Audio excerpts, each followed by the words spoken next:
Well, we've got Coventry. They advanced through penalties against Sheffield Wednesday.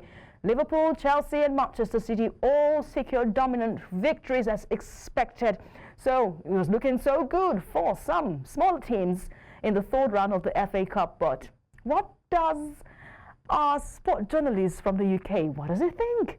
We've got Seb Jones joining us all the way from Sheffield, UK. Thank you so much, Seb, for joining us on the show. Thank you for having me once again. Good to be back. Happy Sunday. Yes, happy Sunday to you, and great to have you back. I did say I would love to have this conversation with you because I'm seeing smaller teams. They say smaller teams are shaking. They're shaking at this time, creating the upsets there. How significant was Plymouth's win against Brentford in the context of the FA Cup third round? Because we do not see things like this in the third round, but this is creating surprises we never expected.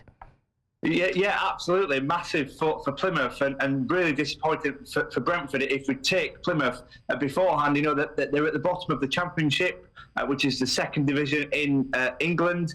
They've been on really poor form in terms of the league fixture. They've just sacked the manager. Obviously, Wayne Rooney used to play for Manchester United, and they've just hired a new manager on Friday. So he was in the stands watching over, and actually the caretaker manager managed to, in his last game, managed to get a surprising victory in the FA Cup. For Brentford, their home form this season has been exceptional, so it's really surprising to see this result. But I guess it's sort of the magic of the FA Cup living on. And yeah, Plymouth that have struggled so much this season, so much away from home. I think they've not won away from home since April. So to grab this victory away from home in the FA Cup when they've been struggling so far this season under their new manager, watching from the stands, I think it was meant to be really, and Brentford will be disappointed. But yeah, it's so good to see smaller sides like Plymouth sort of beating sides from the Premier League. It's good to see, and especially the season Plymouth have had so far. You know, it's great scenes to see, really. Yes, interesting to see there. I'm saying that they are cutlets and they were able to create such a stunner. But let's talk about Leicester City in that ego thriller. Their win against QPR, it was expected, was it? But though, did the scoreline really reflect the overall quality difference between the two sides? Though we expected that they are going to win, of course. But that scoreline, did it reflect the quality of both sides? I think so. I think Leicester do have quality in their team. Obviously, it's not really shown in the Premier League so far this year, but they do have the quality. And now, obviously, Van Nistelrooy, their manager, has sort of started to have a couple of games. I think the players are now gelling together and starting to play this fast-flowing football. And I think, yes, perhaps the scoreline is, you know, doesn't tell a true picture because it was 3-2 at half-time, and then Leicester went on to win 6-2 at full-time. So perhaps the 3-2 scoreline was a bit more accurate, but actually Leicester got the quality, so Leicester went on. It's shown that, you know, Wout Vass scored from about 30 yards out. It's a sensational strike. And so, yeah, Leicester do have the quality and the players, and it's just about putting that into practice now in the Premier League in order for them to survive the season.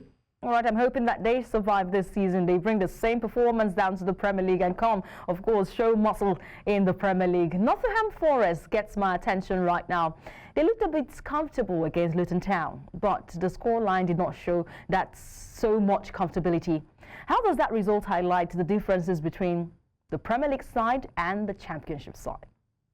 Well, quite a bit, to be fair. Obviously, Forest are flying in the Premier League so far this season. They more or less played a second 11, really. A lot of the players that perhaps have not been played in the league so far this season. So it was almost a second 11 for Forest, whereas Luton actually went strong. Obviously, they themselves have just sacked the manager as well. So they were managerless under sort of interim team in charge, whereas they obviously played the strong 11 that they have been playing in the recent Championship games. So under Paul Trollope. So it's interesting to see, you know, Forest deservedly got the victory, and yes, you know, winning at home, continuing that good form that they've been on in the past few weeks. But you're right in that actually it was their second team. It was a sort of perhaps their team that have not featured that much in the Premier League this season against Luton's first team. So 2-0 is probably a solid scoreline for both teams, really. Luton will be happy that not like, you know, perhaps QPR, that they didn't get battered against Premier League opposition, whereas Forest will be happy that they've got the clean sheet, they've got the win, and they're through to the next round. But yeah, it does show the quality, you know, even the second team of a Premier League side struggling to get through the Championship side. Let's focus on the big teams right now with top teams like Chelsea. I'll call them top teams, so please let your fans just take consolation in that. Yeah. Top teams like Chelsea and Manchester City, they're trashing lower leagues. Do you think that the gap between the division is becoming more pronounced in the FA Cup? Yeah, I think so. I think teams like Manchester City, like Chelsea, often they're not actually making too many changes. You know, we looked at Manchester City's squad. Yes, sort of their backline was probably that they, a couple of players from the academy, but they still had Grealish starting, they still had Núñez starting, they still had Gundogan starting. So they're actually starting a lot of their top players. So that ultimately sort of the opposition have not got a chance really when you are up against them. And yes, the teams have been battered.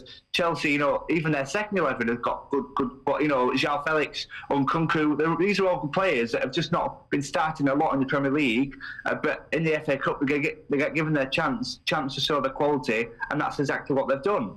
So yes, probably the gap is a bit big, but actually it's all about the squad rotation for these bigger teams and keeping all the squad happy. All right, yes, keeping the squad happy indeed. Thank you so much. But let's see the preview right now. We've got Hull City taking on Doncaster Rovers. We'll see Arsenal up against Manchester United today. Crystal Palace will take on Stockport County. Ipswich will see Bristol Rovers, and we've got Newcastle United against Burnley.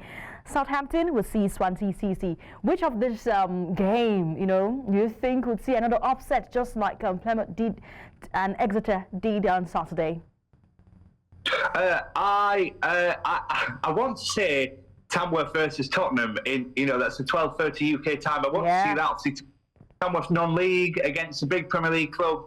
I don't know if that's just me sort of getting carried away a little bit, but we want to see these non-league sides through. But ultimately, Tottenham, Premier League side, they've got good quality. They're struggling with some injuries, so they might actually play a pretty strong 11. Okay. So in my heart, I'm saying Tamworth. But I'm not really sure that's going to be the case in reality. All right, we'll cross our fingers and make sure that we keep a tab on what Tottenham will produce against Tamworth today. Thank you so much, Seb Jones, for joining us on the show, and we do appreciate your thoughts and analysis concerning Saturday's game. No problem. Thank you. Thank you for having me again. Good to be back.